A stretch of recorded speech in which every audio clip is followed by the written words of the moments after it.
चाय की चुस्की लेते लेते नेहा खो गई अपने ख्यालों में। बस कुछ ही दिनों की बात थी जब उसका छोटा सा मेहमान इस दुनिया में कदम रखेगा और घर में किलकारियां गूंजने लगेंगी।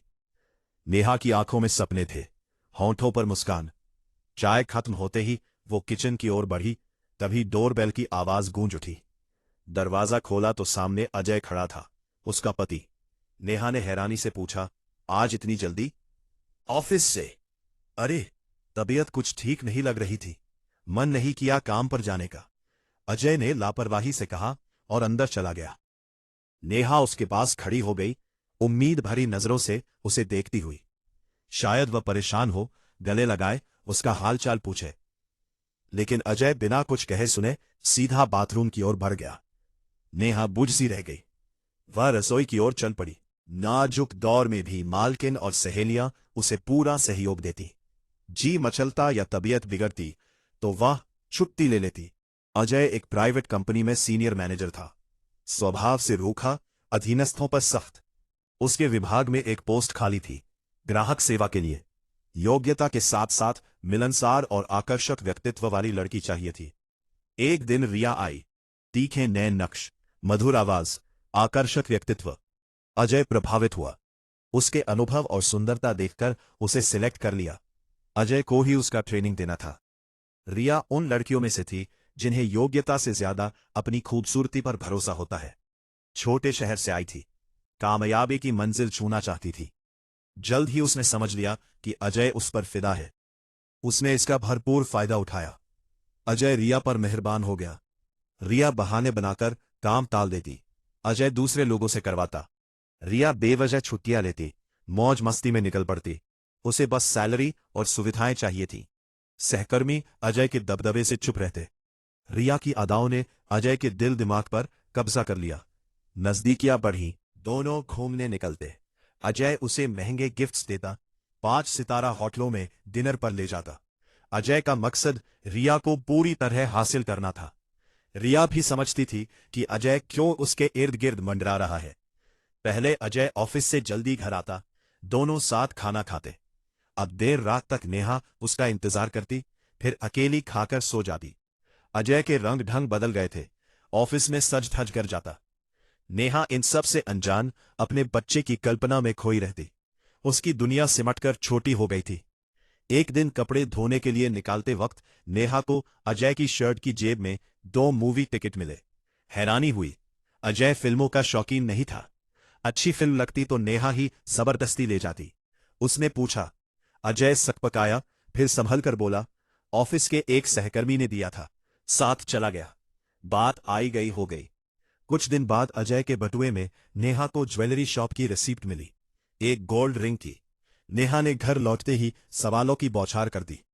अजय ने सफेद झूठ बोला, मेरा दोस्त अपनी वाइफ को सरप्राइज देना चाहता था, उसने मेरे नाम पर बुक करवाई। वास्ता देकर नेहा को यकीन दिला दिया। इसके बाद अजय सतर्क हो गया, जेब में कोई सबूत नहीं छोड़ता। नेहा की डिलीवरी नजदीक थी। अजय ने मायके भेजने का इंतजाम किया।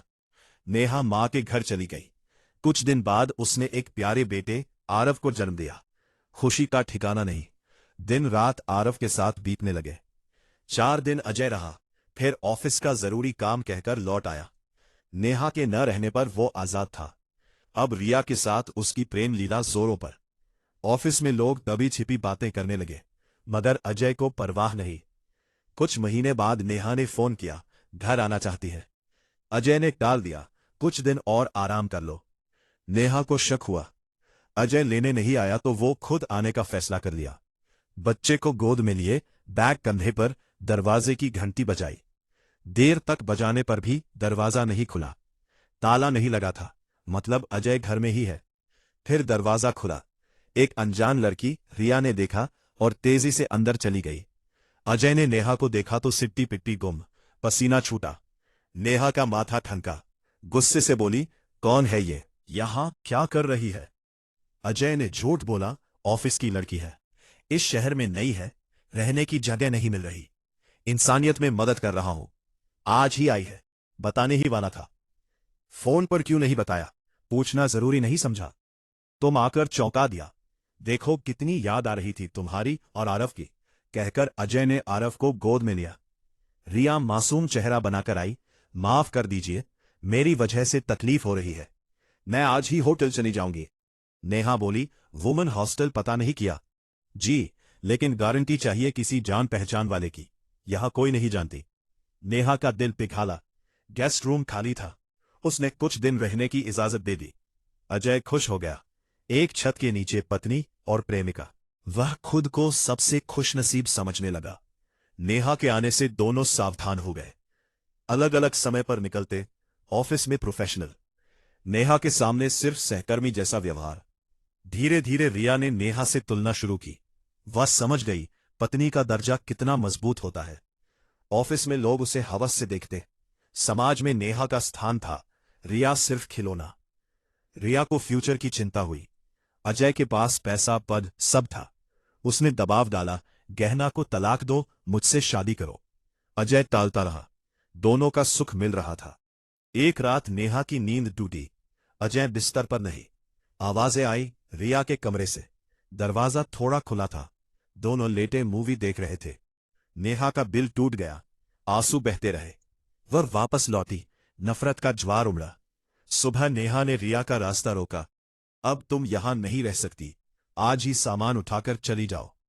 अजय बीच में आया, कहीं नहीं जाएगी। नेहा उबल पड़ी। गुस्से में रिया को धकेला। अजय ने जोरदार थप्पड़ मारा। नेहा सन्न रह गई। एक औरत के लिए हाथ उठाया। नेहा की आंखें भर आईं। कमर में हाथ डाला। अब सब जान गई तो सुन लो, मैं रिया से शादी करूंगा, मेरा अंतिम फैसला है। नेहा स्तब्ध। तुम होश में नहीं हो, मैं अब तुमसे एक पल नहीं रहना चाहता। नेहा अपराधिनी सी खड़ी रह गई। अजय ने तलाक का नोटिस भिजवाया। नेहा के घरवाले खून खौल उठे, मगर नेहा ने ठंडे लहजे में समझाया और तलाक पर साइन कर दिए।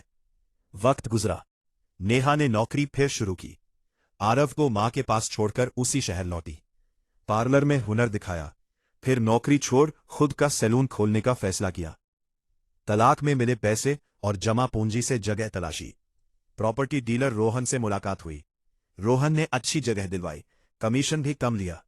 नेहा एहसानमंद हुई। रोहन का ऑफिस पास ही सैलून खुला। दोनों की मुलाकातें बढ़ी। रोहन नेहा के अतीत से वाकिफ था, मगर पुरानी बातें कभी नहीं छेड़ता। उसकी बातें नेहा को सुकून देती। धीरे धीरे दोस्ती गहरी हुई। रोहन के साथ नेहा खुश रहने लगी। एक दिन बाजार में अजय ने नेहा को रोहन की बाइक पर देखा। जल उठा। नेहा अब उसकी नहीं थी, फिर भी उसे नागवार गुजरा गई। मगर रिया घरेलू कामों में फूहड़, फिजूल खर्च। अजय परेशान। रिया झगड़े करती, तलाक, पुलिस की धमकी देती। अजय का इश्क उतर गया। नेहा की यादें सताने लगी। उसने नेहा का पता लगाया और फ्लैट पर पहुंचा। कैसी हो नेहा? बिल्कुल बदल गई हो। नेहा अब आत्मनिर्भर, आधुनिक, निखरी हुई। बोली, किस काम से आए हो? अपने बेटे से मिलने। तुमने मुझे उससे अलग कर दिया। इतने दिनों में खबर नहीं ली, अब हक जताने आए? मैं गुनाहगार हूं, माफ कर दो। अजय ने हाथ पकड़ा। नेहा ने जोरदार थप्पड़ मारा। मुझे छूने की हिम्मत? अब दफा हो जाओ। अजय गुस्से में बोला, सती सावित्री बन रही हो, किस किस के साथ अय्याशी करती हो, सब जानता हो, बदनाम कर दूंगा। धमकी देकर चला गया। नेहा रो पड़ी। रोहन की जरूरत महसूस हुई। फोन किया, नहीं उठाया। ऑफिस गया, ताला लगा। विजिटिंग कार्ड से घर का पता मिला। पहुंची। दरवाजा रोहन की मां ने खोला। आओ बेटी, गहना। नहीं। नेहा। मां ने मिठाई दी। बहू, खाओ। नेहा हैरान। मां बोली, रोहन ने सब बताया। मुझे तुम्हारे तलाक से कोई दिक्कत नहीं। 30 साल पहले मेरे भी यही हाल था। मैंने पति को छोड़ा, दूसरी शादी नहीं की, लेकिन रोहन को पिता चाहिए था। आज तुम दोनों का रिश्ता देखकर ठान लिया, इस घर की बहू तुम हो। रोहन बेडरूम से निकला। मैडम, शादी की डेट कब रखें? नेहा शर्म से लाल हो गई। दोस्तों, यही समाप्त हुई ये कहानी, धोखे की, संघर्ष की और नई शुरुआत की। कहानी पसंद आई तो लाइक, शेयर और कमेंट जरूर करें। नए हैं तो चैनल सब्सक्राइब कर ले।